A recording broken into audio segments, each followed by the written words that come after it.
Hey, how's it going? Simone is an exemplary student from Denmark. She's running a little bit late for her upcoming exam, but she still manages to prepare some answers to help herself and her friends get top marks. One of her classmates starts flirting with her and even asks her out on a date. It really seems like the day might be her lucky day, right up until her father suddenly shows up at the university, grabs her by the arm, and demands that she come with him immediately. He warns her about an imminent rainstorm and tells everyone to find shelter as soon as they can. Confused by all the sudden panic, Simone asks what's going on, but her father, Frederick, says very little. Her younger brother, Rasmus, and her mother are already waiting in the car, telling Simone to hurry it up because they need to leave the city right away. On the phone with some colleagues, Frederick mentions a toxic storm that's approaching Scandinavia, something way more deadly than anyone could possibly have imagined. As he's speeding through traffic, swerving around other cars, and trying to stay ahead of the dark black clouds, Simone just can't figure out the reason for so much fear over a simple rainfall. But then she starts to hear the emergency alerts going off. People are collapsing and suffocating, just everywhere, in massive numbers. Rasmus, being a pretty stubborn kid, refuses to put on his seatbelt, which ends up completely distracting his parents. While trying to calm him down, Frederick momentarily loses control of the car's steering. They almost get into a serious accident, but a flipped-over truck is completely blocking the road and the storm is closing in really fast. With no time to waste at all, Frederick tells his kids to run right after him. Just as the first few drops begin to fall, the family reaches the entrance of a hidden bunker right in the middle of the forest. On the inside, the shelter looks more like a secret military base than just a regular storm cellar. Simone and Rasmus are totally confused and scared. Without offering much of an explanation, Frederick puts on a full chemical protection suit. Entrusting the children to his wife, he insists that he is the only one who truly understands what is happening and how to stop it. Before leaving, he asks Simone to protect Rasmus at all costs and to never, ever let anyone find him. According to him, Rasmus is the key to everything. She begs him not to go, but he makes a promise that he'll come back one day. Simone tries calling her friends, but all she finds are terrifying live streams of people in a full-blown panic. Clinging to her father's last words, she tries her best to comfort Rasmus. Suddenly, they hear loud banging on the bunker door. Their mother warns them not to open it for anyone, but the kids believe it might be their dad coming back. When the door finally opens, a person soaked in rain and clearly infected leaps towards Rasmus. The mother sacrifices herself to save them, pushing the intruder away, but she ends up getting hit by the toxic rain herself. She starts to suffocate and begs them to lock the door before she dies. Simone obeys and realizes that she is now completely alone, taking care of her little brother. Despite trying to act brave for him, she is deeply shaken by it all. After putting Rasmus to bed, she completely breaks down in tears. She finds some comfort in the storage room, where there are other protective suits, imagining one of them is her father. Her thoughts take her way back to the time before the outbreak. Months earlier, Rasmus had been gravely ill with an incurable disease. Her father, a scientist at the private corporation Apollon, created a special virus that miraculously cured him. Back in the present day, Simone and Rasmus discover a control tablet showing the coordinates of other bunkers scattered across the peninsula. Determined to find other survivors, they use the shelter's communication equipment and manage to get in touch with Philip, another teenager who is isolated in a different refuge. His parents have also disappeared, and he has no idea what is happening in the world outside. One night, Simone wakes up to find Rasmus out of his bed. He tells her he saw their father, something she knows is absolutely impossible. Later, Philip contacts them again and tells them about a nearby hospital that was turned into a quarantine zone, making Simone believe her father might be there. She tells Rasmus that she's thinking about leaving, but he begs her not to go since he's already lost his parents and doesn't want to lose her too. That very night, Simone sneaks out wearing a protective hazmat suit. Every single step outside the bunker is filled with fear, and the memory of her mother's death causes her to have a massive panic attack. Even though she's shaken, she swears to an image of her father that she will do absolutely anything to protect Rasmus and decides to turn the bunker into a real home. The main power is out and the radio is silent, but a generator provides just enough electricity to survive. Simone learns how to keep the system running and even tries to grow some food without any success. 5 years later, Rasmus has lost all hope that their father will ever return. Willing to do absolutely anything for her brother, Simone waits for him to fall asleep and sneaks out once more. The rain is gone and the world outside is silent, now full of wild animals, but with no signs of any people. She follows some signs to the hospital Philip mentioned, but she finds the place completely in ruins. After a frightening encounter with a wolf, Simone flees and returns at dawn. She tells Rasmus the truth and proposes their only option, to head to the next bunker listed on the system. They agree to leave in the morning, but that night, something goes terribly wrong and the oxygen supply stops working. Rasmus wakes up to find Simone struggling to breathe. In a desperate move, he opens the bunker door and they both escape, but they soon realize it was all a trap. Someone had deliberately cut off the life support system to force them out into the open. As they stumble outside, they are immediately surrounded by armed strangers with unknown intentions. Simone and Rasmus are taken back into the bunker and locked inside a room. It turns out that the 5 invaders are actually a group of survivors led by a man named Martin. Along with Patrick, Jean, Leah, and Beatrice, Martin lured the bunker's inhabitants out with the sole purpose of breaking into the shelter to look for supplies. Starving and desperate, they search the place but find almost nothing left. Still, they are very impressed with the bunker's condition. It's more than just a shelter, it's a well-planned system designed to protect against contamination. Rasmus starts to panic, completely convinced they're going to be killed. Someone had deliberately cut off the life support system to force them out into the open. As they stumble outside, they are immediately surrounded by armed strangers with unknown intentions. Simone and Rasmus are taken back into the bunker and locked inside a room. It turns out that the 5 invaders are actually a group of survivors led by a man named Martin. Along with Patrick, Jean, Leah, and Beatrice, Martin lured the bunker's inhabitants out with the sole purpose of breaking into the shelter to look for supplies. Starving and desperate, they search the place but find almost nothing left. Still, they are very impressed with the bunker's condition. It's more than just a shelter, it's a well-planned system designed to protect against contamination. Rasmus starts to panic, completely convinced they're going to be killed.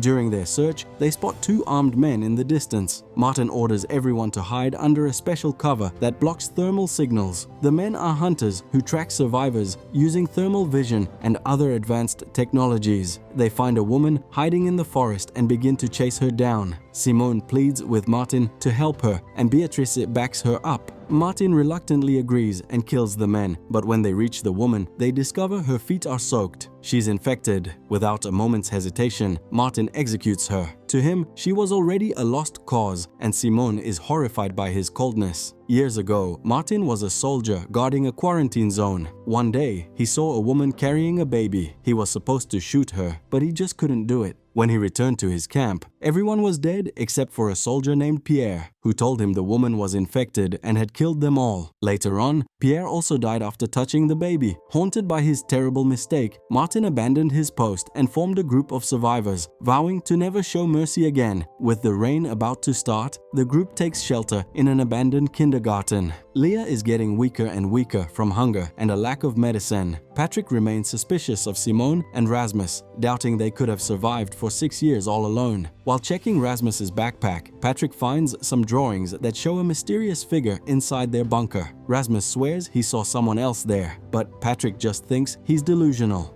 That very same night, Rasmus secretly follows Martin and Beatrice and discovers that they are lovers. Feeling hurt, he distances himself from Beatrice the next morning. While distracted, he accidentally steps into a puddle. Martin prepares to shoot him before the infection can spread, but Simone shields her brother with her own body. She begs Beatrice to check Rasmus's feet and confirm that they are dry. Luckily, they are. The group moves on and soon reaches another bunker. Simone scans her palm to open it, revealing a large stockpile of food and supplies. While exploring, Simone finds her father's cell phone and realizes he was there. She checks the messages and finds a video of her father's boss ordering him to report to Sweden. This gives Simone and Rasmus a renewed sense of hope. Maybe their father, the scientist, is still alive and working on a cure. A little later, Simone shows the recording to Martin and suggests they all go to Sweden. Martin is skeptical, saying that if there were a cure, the world would already be in better shape. He's hesitant to leave the safety of the bunker, but gives Simone directions to the neighboring country. Shortly after, Simone and Rasmus set off. When Leah and Beatrice find out the siblings have left, they decide to follow them. Leah, Beatrice, and Jean soon catch up, and the group continues their journey together. Martin and Patrick are hesitant at first, but they eventually decide to go after the group and try to reunite with them. Along the way, the group finds a small cafe and decides to take a break, pretending for just a moment that life is still normal. Leah and Jean go out to look for new glasses, promising to be back before the rain starts. But moments later, a group of starving people shows up at the cafe. Desperate and aggressive, they act like wild animals without any compassion. Beatrice, Rasmus, and Simone are forced to run. In the chaos, Simone gets separated from the group and ends up all alone. While hiding, she sees a young boy exposed to the toxic rain and helps him get to a shelter inside a ruined church. The boy is weak and sick, so she gives him her food. His father is surprised by her kindness and insists she get out of the city. When the father and son try to leave, others see the food and brutally attack them. Simone watches in horror as they are killed, feeling responsible for what just happened. Meanwhile, Martin and Patrick enter the city and take shelter in a bus. While messing with a mysterious device they took from some hunters, Patrick accidentally activates a map, which reveals they are inside a quarantine zone surrounded by a high wall. Beyond that wall, there might be a world completely free of the virus. Beatrice and Rasmus take shelter in the house where she grew up. She talks about her past, and Rasmus comforts her, admitting he likes her. Soon, they are reunited with the others, but they're attacked by a starving man with a knife who threatens to kill Rasmus. Martin and Patrick arrive just in time, trying to stop the attacker. In the struggle, Rasmus is stabbed in the stomach before the man runs away. The group heads for another bunker, but finds the door is broken and there's no food inside. Still, they decide to stay and tend to Rasmus's wounds. Beatrice takes care of him and remembers how everything began. In the present, Martin shows Simone the newly discovered map of the quarantine zone and suggests they head towards the wall. During an external patrol, Leah and Jean spot a vehicle carrying hunters. To continue their journey, the group needs to cross the only guarded bridge. Meanwhile, Rasmus's condition worsens and they need to find a doctor in the next town as soon as possible. Beatrice does her best to support Rasmus, but Martin notices and starts to get jealous. He asks Beatrice if she would agree to go out with him for real once they get out of the quarantine zone. Shortly after, Martin suggests they wait for nightfall to cross the bridge, but Rasmus is in serious condition and they're running out of time. So, Simone proposes a new, riskier plan. She decides to go to the bridge alone to draw their attention. Soon, a drone with thermal imaging locates her and follows her to a ruined building. Minutes later, 3 armed hunters arrive in a shielded SUV. They are extremely dangerous, but it's all just a trap. Simone intentionally lured them there. The rest of the group was hidden nearby, waiting to confront them. The others capture the 3 hunters to interrogate them about what exists beyond the quarantine zone. Simone leads the questioning, but it's useless. Then Jean notices a tattoo on one of their arms, which brings back memories from his past. Right after the first rain, he met a little deaf girl and her parents, who took him in. Jean lived happily with them until bounty hunters found them and killed the father. In all the confusion, Jean accidentally suffocated the little girl while trying to keep her quiet, which left him with a deep trauma. Ever since that day, he has wanted revenge. Martin promises to execute the 3 hunters and tells everyone to get back to the car.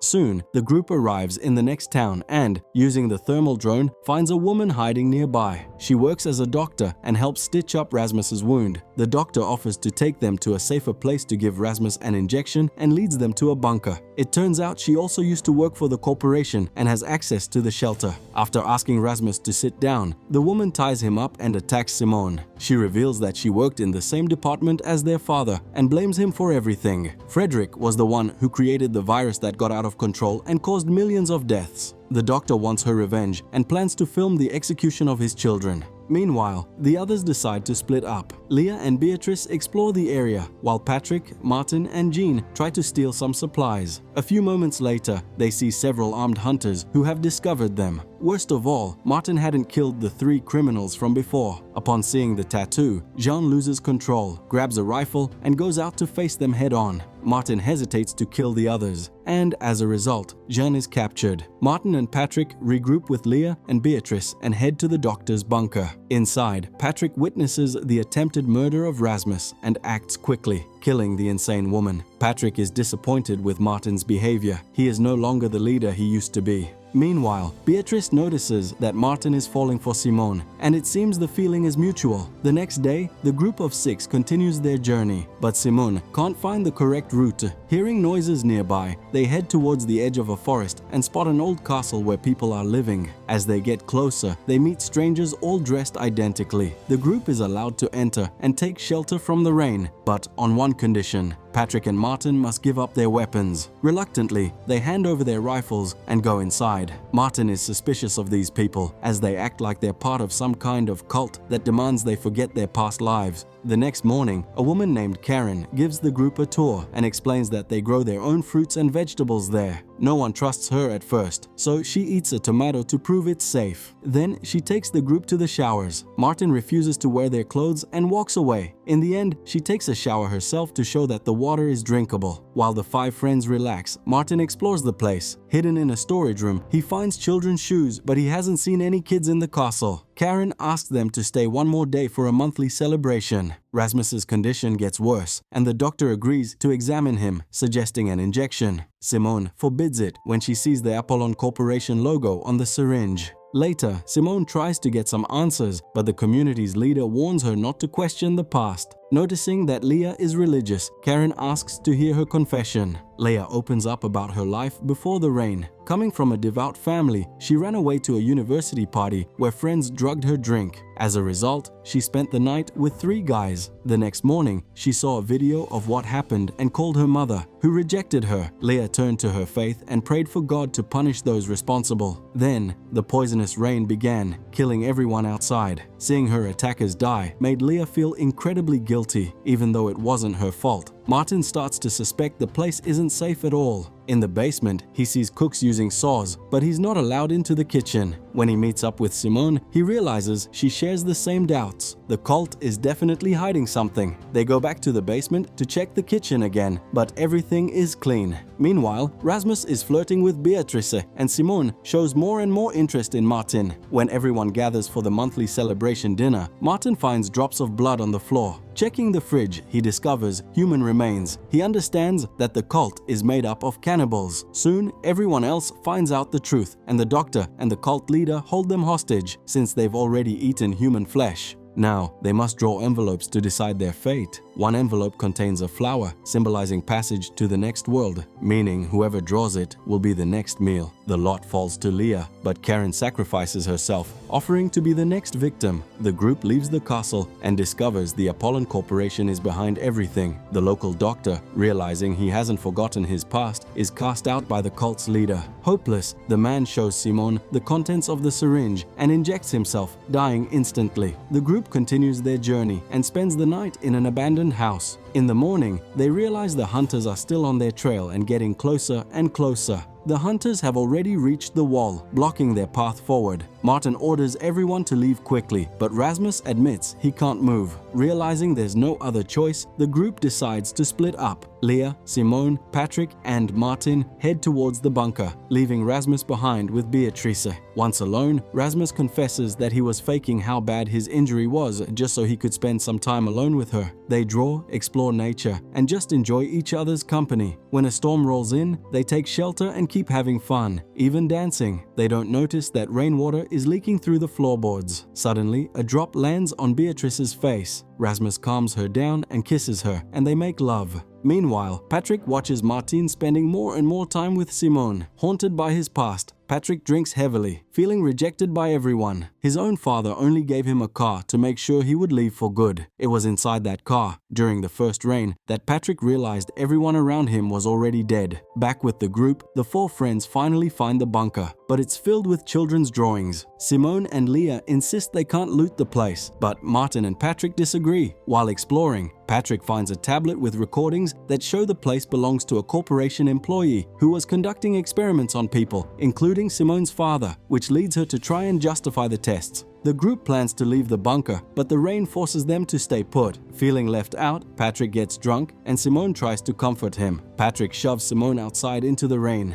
Moments later, he calls for Martin and begs him to kill her before she turns, but Martin just can't pull the trigger. Leah defends Simone and goes out into the rain with her. Martin and Patrick seal them both out. Even though they're soaked, neither Leah nor Simone shows any signs of infection. Assuming the rain is no longer dangerous, Martin goes out to confirm. The group celebrates before going to sleep. The next morning, Martin kicks Patrick out. Meanwhile, Rasmus wakes up to find Beatrice dead from the virus. Patrick returns, sees the scene, and runs off, but he's ambushed by hunters. The group's leader, Thomas, brutally interrogates Patrick. Despite the pain, Patrick reveals that the others are hiding in the bunker and tells him all about Rasmus and his resistance to the disease. The group then realizes that Rasmus is the invincible one they've been searching for over 4 years. At the same time, it becomes clear that these hunters are actually corporate squads. Their mission is to capture survivors for testing because to the government, everyone is already officially dead. The hunters can't leave the quarantine zone until they find the invincible one. Rasmus brings Beatrice's body back to the bunker, desperately trying to save her. Everyone is shaken by Beatrice's death, but no one more than Rasmus, who completely loses his will to live. When everyone lets their guard down, he runs away and contacts Thomas, promising to surrender if they kill him. Noticing her brother is missing, Simone goes to find him and discovers he's been captured.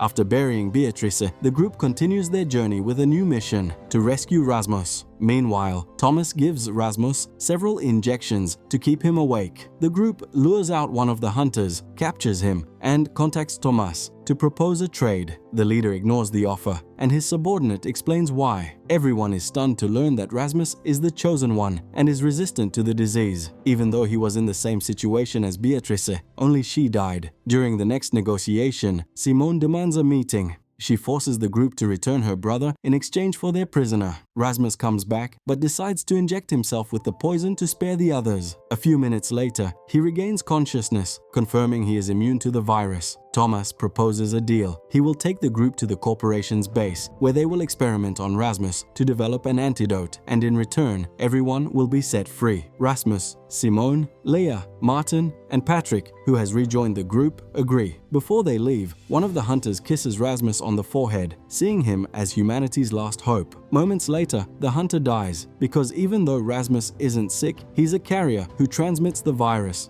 A few hours later, Thomas leads the group of survivors to the corporation's headquarters, still inside the wall. Leah, Patrick, and Martin are taken to a bunker where they find Jean, who is still alive. Shortly after, they are asked to take some dietary supplements, but Martin is suspicious. A woman takes one of the pills first to prove they are harmless, which convinces the others. Meanwhile, Rasmus and Simone meet their father. Simone explodes with rage and slaps Frederick, blaming him for everything. He was the one who started the apocalypse. Frederick tells his daughter to calm down and sends Rasmus to the medical wing. In a private conversation, their father hints that he can't say everything. Later, a doctor tries to take a swab from Rasmus's mouth, but he bites her hand. The woman begins to transform and dies. That night, Frederick finds Simone again and takes her somewhere without any cameras. He admits that 6 years ago, he entered the bunker and was seen by Rasmus. Frederick then sealed the shelter and declared them all dead to protect his son. The poison and the antidote are hidden in Rasmus's bone marrow, and to get the antidote, he would have to kill his own son. Instead, he suggests that Simone and Rasmus should try to escape. Later, Frederick analyzes a sample from the mutated doctor and realizes that Rasmus's biomaterial can no longer be used to create an antidote.